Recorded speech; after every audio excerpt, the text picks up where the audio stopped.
Labor Talks, recorded at Chippewa Valley Community Television in Eau Claire, Wisconsin. Hello and welcome to Labor Talks. Today's special guest is Myron Buchholz. Myron is a retired high school teacher and he is running for the U.S. Congress. Welcome to Labor Talks, Myron. Nice to be here. Can you tell us a little bit about you and what moved you to run for office? I just recently retired from teaching history at the high school level for 34 years. And running for Congress was not in my immediate plans, but last August I received a mailing from the AFL-CIO, and it was a large mailing with a cutout postcard with the instructions to sign it and send it to Mr. Kind and tell him to oppose the Trans-Pacific Partnership. It was addressed to my wife, who unfortunately passed away in July of 14. She was the secretary of her local Ask Me unit here. And I looked at that and thought, if the AFL-CIO is willing to spend the tens of thousands of dollars that it must have cost them to produce such a large mailer, that there's some significant opposition in my district to the Trans-Pacific Partnership. And that was the thing that really pushed me into thinking seriously about challenging an 18-year incumbent with $2 million in the bank, because one does not come across that lightly. So I have the time, being retired, and the freedom to attempt such a thing. And I know you serve on the Chippewa County American Civil Liberties Union. Can you tell us a little bit about that? Well, all my life I've been a huge fan of the phrase civil liberties. And there have been some stories throughout history where that is an organization that stood up against sometimes overwhelming odds to promote the idea of what the Bill of Rights actually means.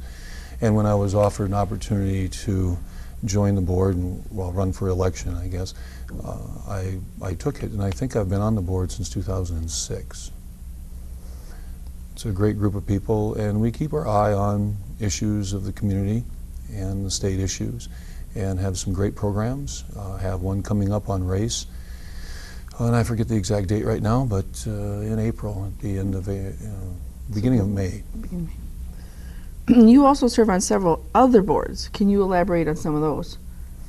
Well, I just recently joined the board of our local low-power FM station, WHYS, and I am so impressed with the people I work with there. They know so much about radio, and I don't, but it's a committed set of volunteers and a real vibrant part of our community, and I really have all the intentions of seeing that succeed. So I'm just starting, and I have a lot to learn, and this campaign unfortunately gets in the way.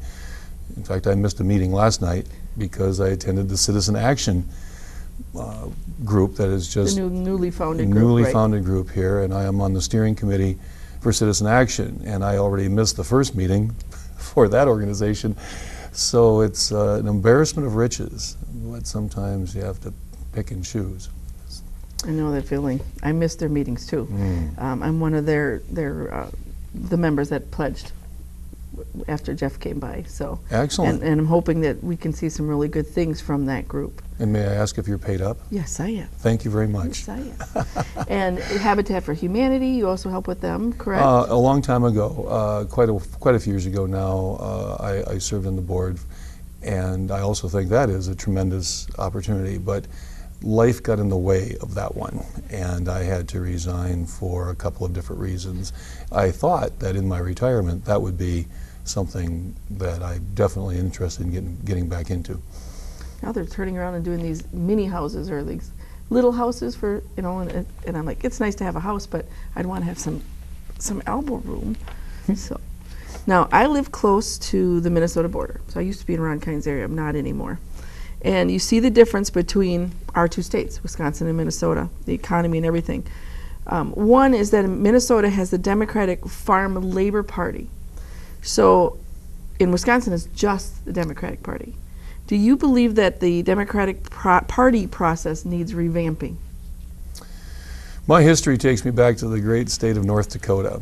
And one of the things that I love talking about historically is that in 1916, the farmers in North Dakota completely took over state government.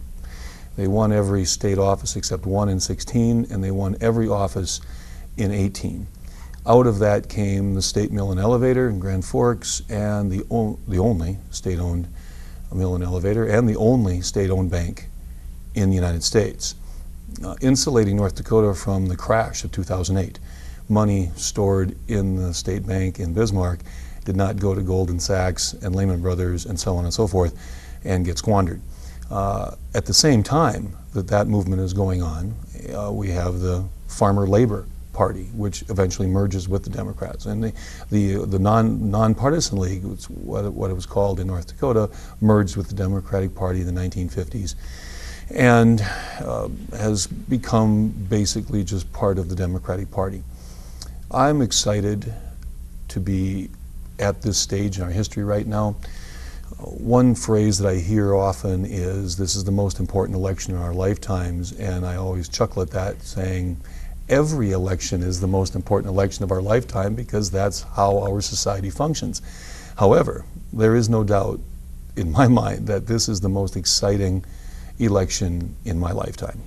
And with all the diversity that's going on, and who knows what comes out of this. If we get a vibrant third party to come out of the Sanders momentum that he talks about creating, a little bit of a revolution. There's certainly some major weaknesses in the party structures that we have from the top down. It's very much too heavy-handed from the top down. It reminds me very much of the history of 100 years ago, where we were always taking orders. I think people, the working class, are starting to get tired of taking orders from the top down. And it will be interesting to watch this play out over the next decade or so. Well, and I know that, especially here, we've got the Wisconsin Farmers Union, which is a very progressive organization. On our side, on the working families side, you know, there's the Working Families Party, the Wisconsin Progressives people, and if we can get everybody together and work for the same goal, I just think that would be so much better if we could revamp our system so that they feel they're included. Out of many I know one. that they're supposedly included, but I'd like to see if they feel that they're included. Out of many one, you know, that e pluribus unum, and I am also a member of the Working Families Party. You know, there's a lot of ideas out there, and those ideas are not in line with the ideas that we've been given for about the past 35 years of support for major corporations and the wealthy at the expense of the poor and the working class. So it's time for a historical shift, and my history sense starts to tingle when I think about that shift starting to happen. I think you see it too, like you said, with after the primaries when Bernie's getting as much turnout and votes as he's getting, because he is not your traditional Democrat. Well, he received over 70,000 votes in the 3rd Congressional District, and Clinton received a little over 40,000 votes. That is absolutely impressive. And 2 counties in the 3rd Congressional District, Portage County and Vernon County, were the top 2 counties in the state to vote for Sanders. Largest turnout there. That bodes very well for my campaign against Mr. Kind, because I'm going to frame myself as a Bernie-crat. I have no problems calling myself a Bernie-crat. And on the side of the Warren wing, Bernie Sanders and Warren wing of the Democratic Party, and then there's the Clinton Kind centrist Democrat wing of the party, and there's a real clash going on there. And we'll see how this plays out. Can you give our listening audience some idea of how single-payer health care differs from the Affordable Care Act? Well, the number one thing for me is the 20 to 30 million people that still don't have insurance, that still don't have access to, as I like to call them, the palace. Those are our hospitals that are gorgeous, and I don't expect our hospital buildings to look like something that was built in 1968 in East Germany, but the wealth that is there is impressive. That wealth is not serving 20 to 30 million people across the country, and I am really concerned about that, especially when we are the only industrialized Western nation that doesn't provide that. And Cuba, an impoverished third world nation, does a pretty good job of providing health care. We are the richest country in the world. That's not in dispute. We can use some of that wealth to make sure that our most disadvantaged citizens have access to care. And of course, the long-term outcome is so much better, because if we weight our health payments at early in someone's life, all of the countries have the same outcomes. They spend less at the end of life because their health is simply better, because they received adequate health care early. When you have 20 to 30 million people uninsured, that means that there are family members, there are children from those families that do not get adequate health care early, and that automatically means that a greater percentage of them are going to be sicker later in their life and need more care. And then there's the other part where the emergency room is health care. Well, the emergency room is incredibly expensive health care, and we can do better than that. And we used to. My friend, retired Army Doctor Tom Chisholm, said once a number of years ago, he said it was interesting to him how he found out that he was a healthcare worker in the healthcare industry when he always thought he was a doctor. And I knew that's how I grew up. You went to see a doctor. You didn't go to the healthcare industry. And I think we can do much better. I have a really good friend who's an RN in Australia, and of course their healthcare is different than ours is. And she was here for a while, and she said it just amazed her that for such a rich country we have such a high infant mortality rate. And you know, the elderly that feel like, you know, they're not being taken care of properly, the VA, they're not being taken care of properly. To me, doctors and hospitals are supposed to be not-profit organizations. Health insurance companies are supposed to be not-for-profit organizations. And unfortunately, they're the ones that are way up here in money. I mean, you go down 994 and just about every town is building a new hospital. I was just yesterday at the University of Minnesota's new clinic, and people were saying how big and impressive it was. And it's just, but that's not where the money should have been spent. The money should have been spent taking care of the patients.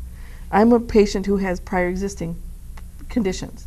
So the Affordable Care Act was a positive for me, at least for that part of it, but it still needs to be revamped. I don't think it needs to be repealed like people are saying, but we need to go that one step further to the single payer. Well, I agree wholeheartedly that the ACA did some good things. I'd like to compare it a little bit to the HMO movement that came out of the 80s, late 70s and 80s. The HMOs that were created back then were an improvement for a short period of time. And then the money started to go elsewhere and go to the top. So all of our hospitals are called not-for-profit. Well, they spend it on incredible amounts of building and salaries for CEOs and so on. I'm not opposed to people making money, but again, as the richest country in the world, we can shift some of that spending and we can cover everybody adequately. I also have had good conversations with people in Canada, and while they will look at you and say that, no, our system is not perfect, but when asked if they would take our system, they immediately respond no. And everybody in Canada knows somebody, this is what I've been told, everybody in Canada knows somebody who went on vacation in the United States and went down to Florida and broke their leg water skiing and ended up with $10,000 to $20,000 hospital bill. Nobody puts their big toe on the 49th parallel anymore without getting supplemental insurance when they cross the border, because they just aren't protected by that wonderful system that they have. And you know, yes, it's nice to see so many younger people being covered, but like I said, it's amazing. And then they tell you, people tell us that the cost for medical is because of medical malpractice being so high, and the facetious lawsuits that come out. And but it really isn't, because if you look at what this hospital charges for the same thing that this hospital charges, 100% less. You know, we need a system that's going to equalize all this. And we need to control the pharmaceutical companies. Correct. One of the biggest problems that I have with the Trans-Pacific Partnership, and I have a list, I think, of 23. I can't read them all from memory. But one of them is the giveaways to the multinational pharmaceutical corporations with the ability to control their patents on drugs and to keep the prices artificially high for a much longer period of time. That is just, I think, borders on criminal. We can, as I say over and over again, there are things that we can change, that we can do better, that other countries don't put up with. They don't have these issues. And one of the things that we do in our lives is we find good ideas and we replicate them. There's plenty of good ideas out there. And I also get tired of the perfect argument. And we hear that a lot from the multinational corporations and the politicians that they frequently own, that, oh, your plan isn't perfect. Sanders hears that all the time. Your plan isn't perfect. Well, how are you going to do that?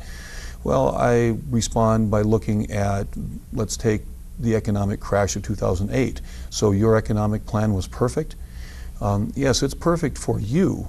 You are, and your kind are making plenty of money, but it's not working out that well for the poor and the working class. So we get dumped, that perfection argument gets dumped, and I am chomping at the bit to take that one on, because quite frankly I find it very easy to point out the imperfections in the policies that we've been given over the past 35 years. And they are typically not brought up by the corporations that own our media and that frequently own many of our politicians. By the elections. I think that there's got to be a way that they can negotiate the price of medicines. People shouldn't have to decide between their homes and having their transplant medicine, which is outrageously expensive, or some of the other medicines. Or then the health insurance company goes, okay, we'll cover all your other medicines, but we won't cover the medicines for this or this or this. So then the people have to pay the whole thing for that particular medication. Can you imagine the Walmart Corporation going to an insurance company and saying, with the size and the clout of our corporation, this is what you will provide our employees for full coverage? And not having an insurance corporation go, okay, we can do that. They don't even ask. They don't even ask, because those large corporations like that don't pay a living wage know that many of their workers are paid for what can be paid for by the taxpayers who support Medicare and Medicaid and pay for health care that the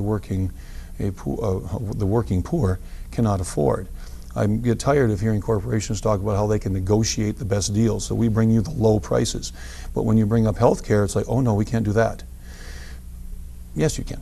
And if you do it for them, you can do it for everybody else. There's only one entity that's ever been created that is powerful enough to stand up to a corporation, and that is we the people, through our elected representatives. Because you and I by ourselves can't do it. How important do you feel it is for our state to change the minimum wage? Our minimum wage has been raised, and I believe I have this number right. I believe it's 23 times since 1938. And every time the minimum wage has been raised, the howling from the business community has been intense and almost deafening that it will destroy our economy. And every time the minimum wage has been raised, our economy has improved. Working people spend almost every cent of what they make locally. Putting more money in people's pockets is an economic engine all by itself. And then the other part historically is adjusting for inflation.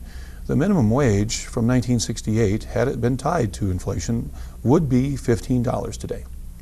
So when I used to talk to my students, and I enjoy talking to people about it today, when we think about our parents and in my situation in my youth, why do we always seem to have $5 in our pocket? Well, it was because if you had a job adjusted for inflation, you were making what would be $15 an hour today or better.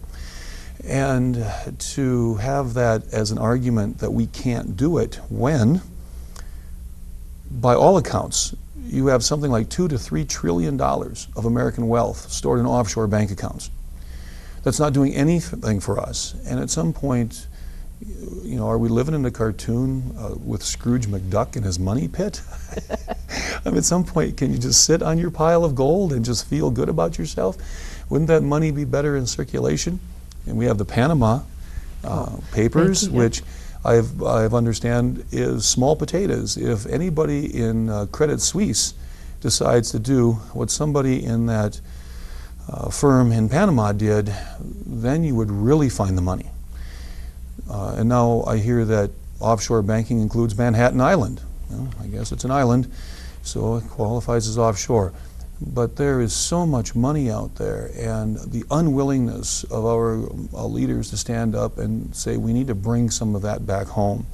And if you are shipping jobs overseas, then there's going to be a penalty for that if you're calling yourself an American corporation and you have your headquarters here. There are some things that we can do in the short term that can fix some of these issues, and raising the minimum wage to a living wage is one of them.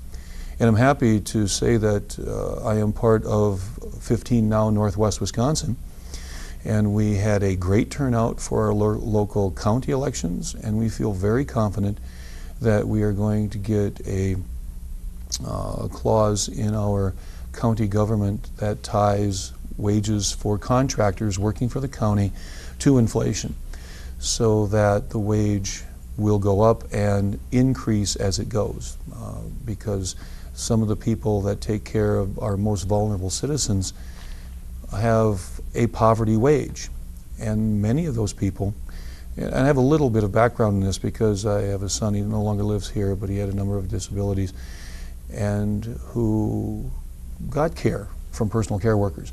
Some of those personal care workers I considered angels, and I wanted them to stay working with my son forever. But the wage is such that they're encouraged to go find other employment when they would choose that type of employment as a career. And it's a very noble career, taking care of some of our more vulnerable citizens. And they move on. And turnover in that area is tough for the providers, and it's very tough for the people who are receiving care. So raising the wages there, I think you'll end up with better care. Well, and Jeff, when Jeff was here, we talked about 110% of the poverty level is still only $12.50 an hour. And that's still below the 15, which we would all like to see. And it's still not really a livable wage. We need to bring everybody up. And then, of course, that has to trickle up to the people that have been working there a long time, because they're some of the ones that are fighting the pay raise, because they don't think that it's going to get to them.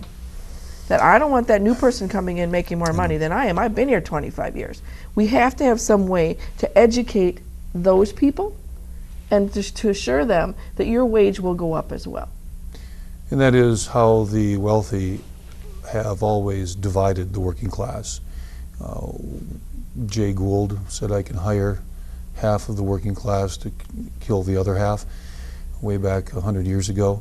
Those arguments are long, and the people at the top of the economic ladder are very, very good at sending that message, and basically it's all you hear. I like to say, when it comes to the wage, and I understand when companies, a small company can say that if I immediately had to raise my wage to that level, I would have to lay somebody off. My response to that is, are your workers allowed to collectively bargain? If you have good conditions and good hours, and your workers like working for you, collective bargaining and being able to negotiate a wage that may be under $15 an hour is something that I am very receptive to, because the workers have some say in it.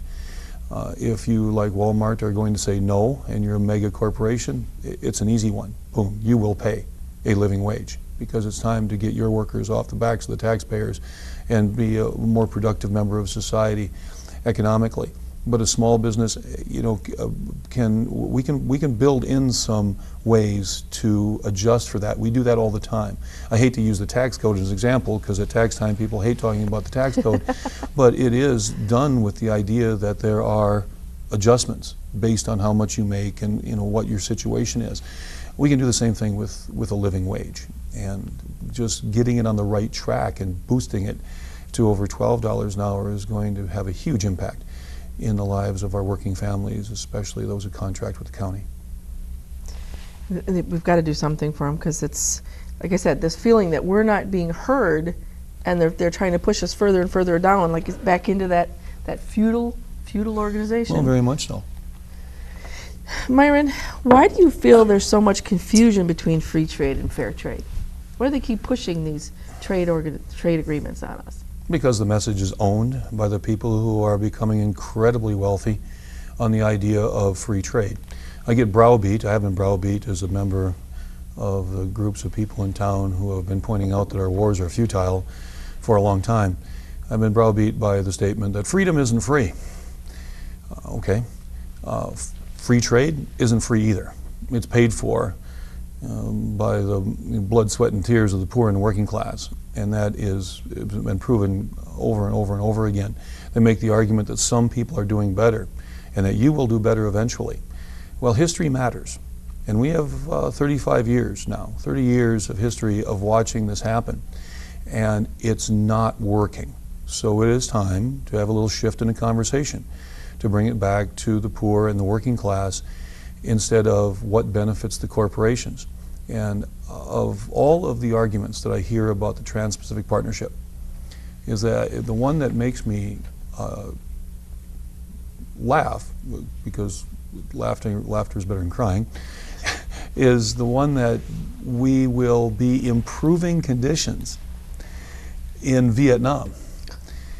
And I heard that and I thought, interesting. Corporations who are not interested in improving wages and conditions for workers here are somehow going to want to improve wages and conditions in a country like Vietnam when they are presently making a fortune on the poor conditions and cheap labor in that country. And with our current economic model that's been set up in the last 35 years, it's not enough to be profitable. You must be more profitable every year. That doesn't square. You cannot be improving wages and conditions for workers in Vietnam and increase your bottom line every year. I just say that one just doesn't pass the smell test. They're getting wealthy on that cheap labor, and they're not going to do anything to change the lives of the workers in Vietnam unless the workers in Vietnam force them to. And we know that those battles are difficult. Well, and they're also then hoping to take advantage of all the tax loopholes on this side to increase their profits and, again, not put back into our communities. And then take their wealth and store it where it's not taxed at all. And what really frightens me about the Panama Papers is it's, coming out, somebody like the person in Iceland, the Prime Minister of Iceland who resigned, that was money from those banks that should have gone back to the people that were hurt. If Bernie Madoff had money in Panama, that belongs to the people he took the money from, not in a bank in Panama with his name on it. And I bet you there's some there. And they're very good at it. And immediately upon the breaking of the Panama Papers story, the videos surfaced right away of Bernie Sanders standing in the well of the Senate saying that the economic clout of Panama compared to the United States doesn't make sense. We need a trade agreement with them. And he said right away, this is just another way to store money. My opponent, on the other hand, Mr. Kine, was talking about leveling the playing field for corporations. That playing field is already, well, if it's not level, it's sloped to their advantage already. It's increasing the slope to their advantage. And again, history matters, and now we have the facts in front of us, and we should be able to make a decision. We could talk about a lot of these issues for a long time, I think. But that's our program for today. We're running out of time. My thanks to our viewing audience and to Myron, who made today's program possible. My thanks also to those fellows working behind the cameras, who not only make this show possible, but give us an outlet for our union voices. A final note, Labor Talks is on channel 993 twice weekly. And you can also use your favorite search engines with keywords Labor Talks or CVC TV, and you can find the podcast on YouTube. Thanks for listening today.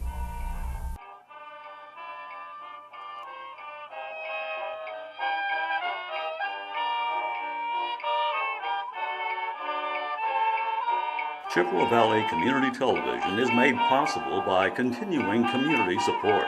If you would like to volunteer or make a donation, you can contact us by calling 715-839-5067 or on the web at www.cvctv.org.